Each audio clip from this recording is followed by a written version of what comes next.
नमस्कार बंधुरा welcome back to my another blog. सकाल सकाल किन्तु बुड़ो खावा दाওয়ার পরে এখানে रूम থেকে বেরিয়ে যাচ্ছে। কোথায় যাচ্ছে বলুন তো?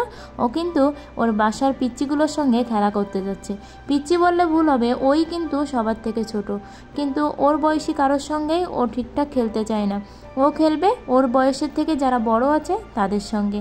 আর এখানে দিব্যি কিন্তু নেমে চলে গেল, গিয়ে কি করছে আমি যা যা বলছি ও মুখে মুখে তাই ভেঙাচ্ছে।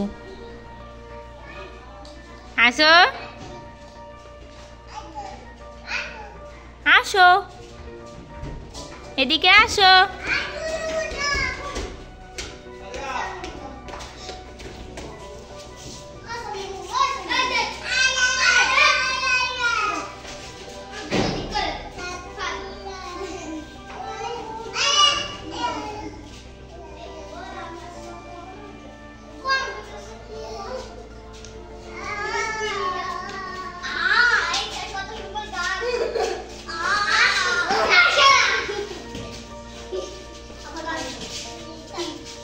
আর এখন তো অনেক কথা বলা শিখে গেছে, আমরা যেটাই বলি ও সেটাই কিন্তু বলার চেষ্টা করে, অনেক ভাষাও শিখে গেছে।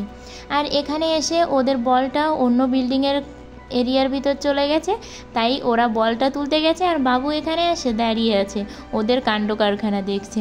আর ওদের বলটা তো আনতেও পারছে না, কারণ ওই বাসার কেউই বাসায় নেই, তাহলে কি করবে। আর সোনা বুড়ো এখানে দাঁড়িয়ে দাঁড়িয়ে ওদের কাণ্ড কারখানাগুলো দেখছিল আর বাইরে একটু একটু করে দেখে নিচ্ছিল আর নিজের মতো করে এখানে খেলা করছিল।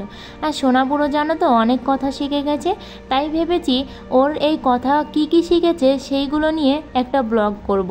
তোমরা দেখতে ভুলো না কিন্তু। মাঝে মাঝে ওর দুষ্টুমিগুলো দেখলে অনেক ভালো লাগে।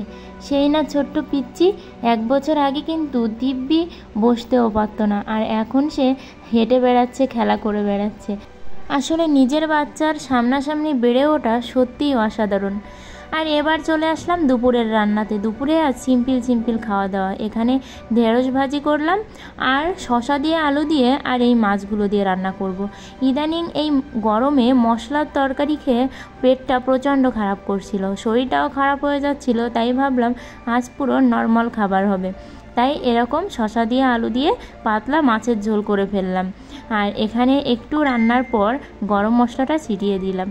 আর এই সোনা বুড়োকে দিয়ে ভিডিও করতে গিয়ে ও এতটা পাকা হয়ে গেছে যে আমি ঠিক যেভাবে স্ট্যান্ডে ফোন লাগিয়ে ভিডিও করি ও কিন্তু ফোনটা নিয়ে সেটাই চেষ্টা করছে। আর আমি ফোনটা এরকম আড়াআড়ি ধরে ভিডিও করি, ও সেভাবেই এরকম ভিডিও করার চেষ্টা করছে। মানে দুষ্টুমি ও এতটা করবে, মাঝে মাঝে না সহ্য করা যায় না।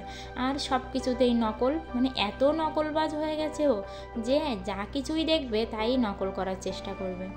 আর এখানে বসে বসে বাবু চিপস খাচ্ছে, আর খাওয়া তো ওই তার খেতে গেলে সবার কথা মনে পড়ে যায়, আর খাবার ধরে ধরে নিচে ফেলে দিচ্ছিল। আর এখানে ও গলায় পাউডার মাখছে আর ওর গায়ে ঘামাচি উঠে গেছে। আর কারেন্টটা তো দিনের বেলায় ঠিকঠাক থাকছেও না, এতটা গরম যে ওর গায়ে কিন্তু ঘামাচি উঠে গেছে। আর ও এখানে পাউডার মাখাতে বলছে, শুধু পাউডার নিয়েই বলবে গলায় মাখিয়ে দাও।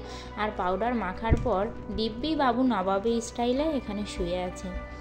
আর এই যে বাড়ি থেকে দুধ পাঠিয়েছিল, আর দুধটা জাল দিতে গিয়ে দেখি দুধটা কেটে গেছে, তাই ছানা বের হয়ে গেল। আর ভাবলাম ছানাটা দিয়ে কি করব, সোনা বুড়ো তো মিষ্টি খেতে অনেক পছন্দ করে, তাই এই প্রথম ছানার পায়েস ট্রাই করলাম। সত্যিই অসাধারণ দেখতে হয়েছিল, আর দেখতে যতটা না সুন্দর হয়েছিল খেতে কিন্তু আরও বেশি মজা হয়েছিল। জীবনেই প্রথম ছানার পায়েস ট্রাই করলাম, সত্যিই অনেক মজা হয়েছে। আর সোনা বুড়ো তো চেটে পুটে খাচ্ছিল, তারপর তরমুজ খাচ্ছিল, আর কিভাবে আমাকে বলছিল যে তরমুজ খাচ্ছে সেটাও। কি খাচ্ছ সোনা? এই যে মা কি খাচ্ছ? তরমুজ?